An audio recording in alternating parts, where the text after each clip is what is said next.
I am a Windows user that has been using Windows since Windows 3.1. I only use Linux whenever I need to build AI, for instance, the one that I have running right there. I've never liked Linux. I've been using Linux Mint on my own personal laptop for the past 5 weeks, and this is my impression of it so far. I chose Linux Mint. I've been loving it for a lot of features. The things that I've wanted to do with it so far, it's been able to do pretty much everything except for one thing, which I'm still trying to get worked out. I wanted to move away from Windows because Windows 11, it's just gotten so icky that I am sick of it. I've loved Windows. I loved the environment that I was in. I've loved how smooth it is, how intuitive everything was.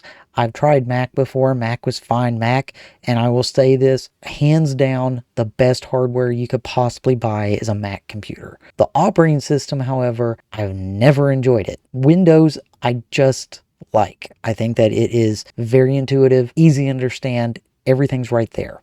I have felt that way all the way up till Windows 10.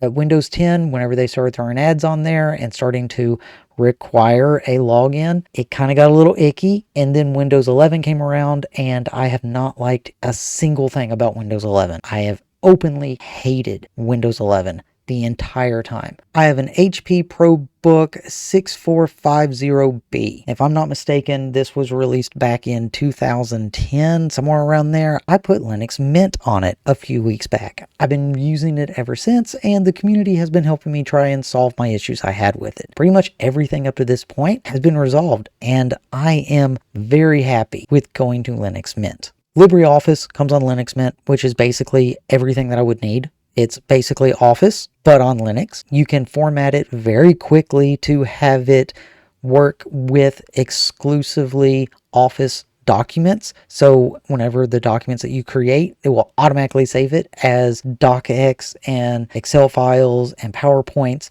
It just integrates flawlessly. And that took all of maybe 5 minutes to Google search and set up. And it also connects to my Windows-based server that I have at my house. Also fantastic. Connected easy to my Jellyfin server.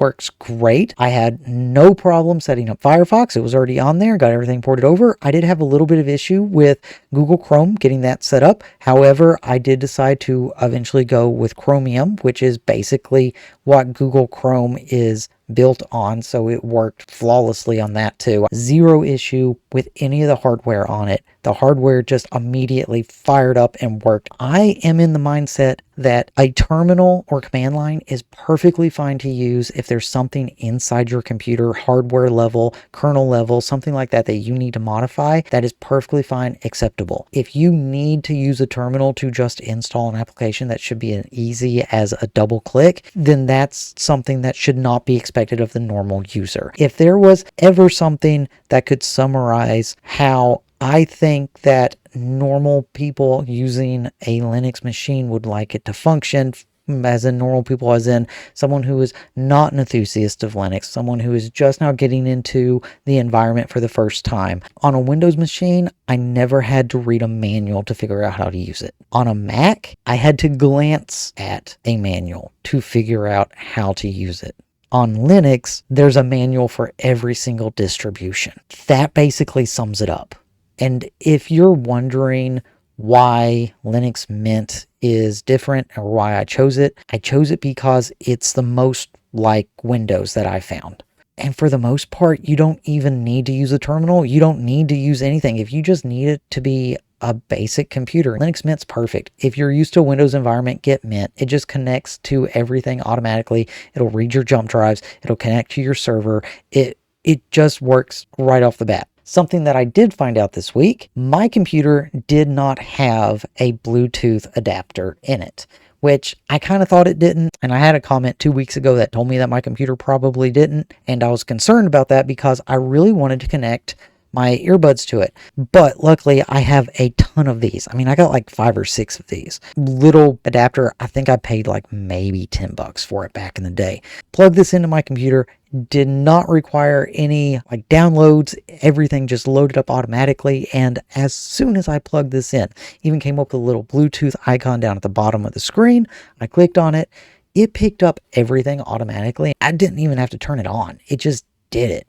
And now it gets to the point of why I have taken a week to release this video, and also why it's taken me so many takes to actually record it. While I love my Linux Mint experience so far, I've had a lot of people ask me, why don't I just migrate entirely to Linux and leave Windows behind? And my answer that I put up in my last video was, I can't run a business on a Linux machine, because Linux is inherently free. Nobody's going to want to buy something on Linux. And while I still think that's true, I also did a poll of my community on YouTube as well as LinkedIn, and just started digging around and getting some raw numbers as to what operating system most people are using. And the vast majority of people on YouTube, believe it or not, or in my community anyway, are using Linux, which kind of surprised me. And then in LinkedIn, the majority of people are using Windows, which kind of didn't surprise me. And then I also see a lot of people migrating away from Windows to go to Linux, especially this year where the Linux market share has actually went up from previous years. The last video I just put up on this channel was actually a promotional video for a new product. I actually have a total of 3 new products that I put out and will be putting out in the next couple weeks. I've already released 2 of them. A third one's coming. I released a masterclass book on Excel, and I also released a Visual Studio add-in that will allow you to have any LLM connected to your Visual Studio community, not just Visual Studio Code and not just Copilot. It's literally any AI, any LLM, it can connect to it. Well, I can show you an example. The program that I have here is called XYZ Mesh. And XYZ Mesh is used to make a 3-dimensional graphs that you can then export into Excel. With XYZ Mesh, you take XYZ data directly from Excel or a spreadsheet or whatever it is, and you plop it inside of the grapher. For instance, this is a LiDAR scan of a mountain range, an underwater mountain range to be more specific. And this will align the points for you, arrange them, and then whenever you convert it over to a mesh, it will convert it into a format that Excel can understand, and it will interpolate all the points and fill in any empty gaps that there might be. So, worked pretty well. And we can go ahead and export this to Excel.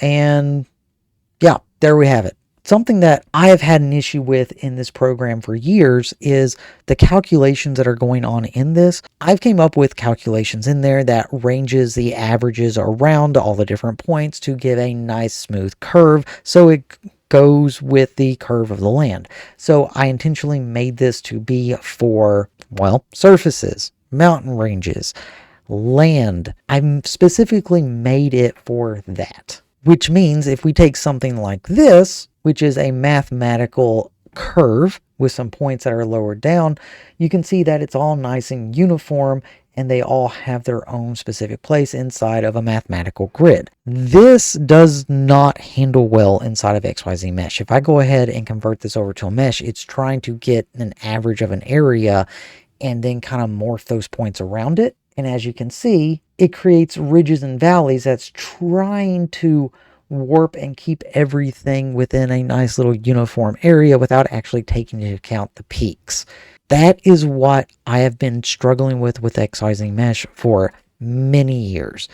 And I have tried to feed the calculations into ChatGPT whenever it first came out. Couldn't handle it, still can't handle it. I've tried Claude Code, I've tried Gemini, I've tried pretty much every AI algorithm that you can think of, and it all just craps itself on my coding because it can't understand the calculations behind it. That's where this new program that I developed came in. I can bring that over right here, and I can have full conversations with it, and it knows my entire code base. It knows everything about the project at hand, and even sections that I can just select, highlight, and share with it and ask it how to fix it.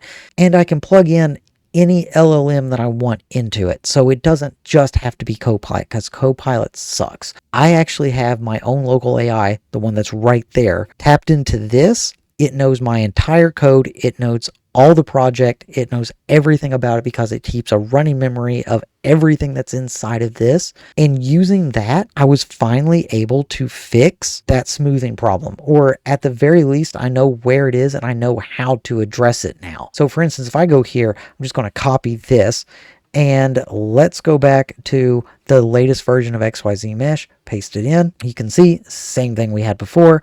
And when we convert that to a mesh, we now have a much smoother conversion of that data. I could not have done that without that back there.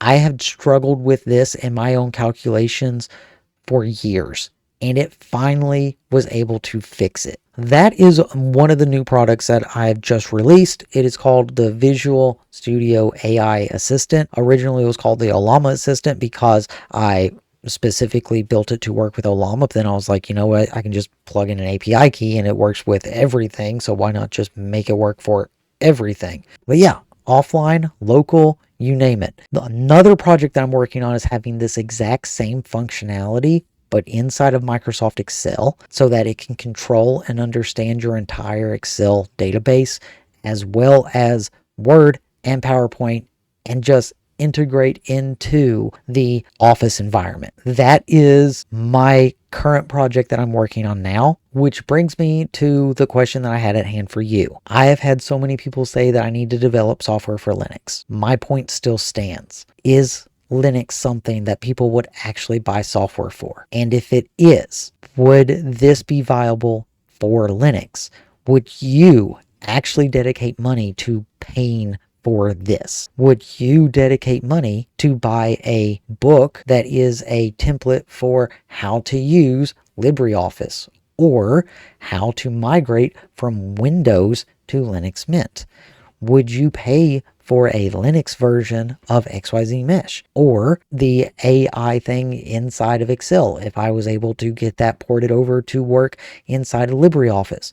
Would you pay for that functionality? Because that's where I'm getting at. I like Linux Mint. I really don't like Windows. I can't justify building things for Linux because I don't know what the market's like. There are several products that I offer that could be ported over to Linux, but I need to know that it's viable. Comment down below. Tell me what products you've actually purchased on a Linux machine. Tell me what products you would actually purchase on a Linux machine. I'm very interested to hear what you all say. Thank you all very much. I hope that I've helped. I hope that maybe you liked the video, and I also hope that maybe you're going to leave me a comment down below letting me know your thoughts on the whole purchasing things in a Linux environment. Thank you all. Till next time, have a great rest of your day.